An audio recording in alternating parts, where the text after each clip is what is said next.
Welcome to The Explainer. Today, we're digging into the system behind our modern money problems. So many of us feel that constant financial squeeze.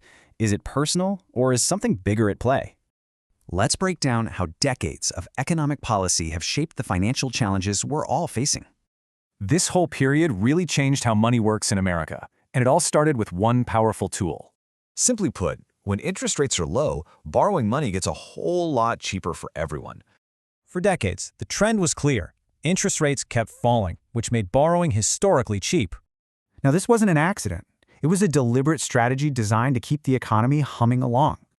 Well, this policy had huge ripple effects, starting with a massive flood of credit into the system. Because loans were so cheap, it became way easier to get a mortgage, a student loan, or a credit card. And as a result, household debt just skyrocketed, totally reshaping the finances of millions of Americans. It flowed right into the things people really wanted to buy, but that led to an unintended side effect. It's a classic supply and demand question, right?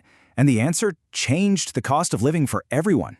Suddenly, things like houses and a college degree started getting way more expensive, much faster than our paychecks. Let's just compare home prices to income to see exactly what that looks like. You can see it right there. The gap between what people earned and what a house cost just exploded. With easy student loans, colleges could charge more, and more people were willing and able to pay. The result of all that?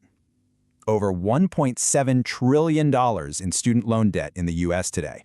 These are just the logical outcomes of a system that was built over decades. So what's the big takeaway? This chain reaction created the financial pressure so many of us feel. It's really a systemic story.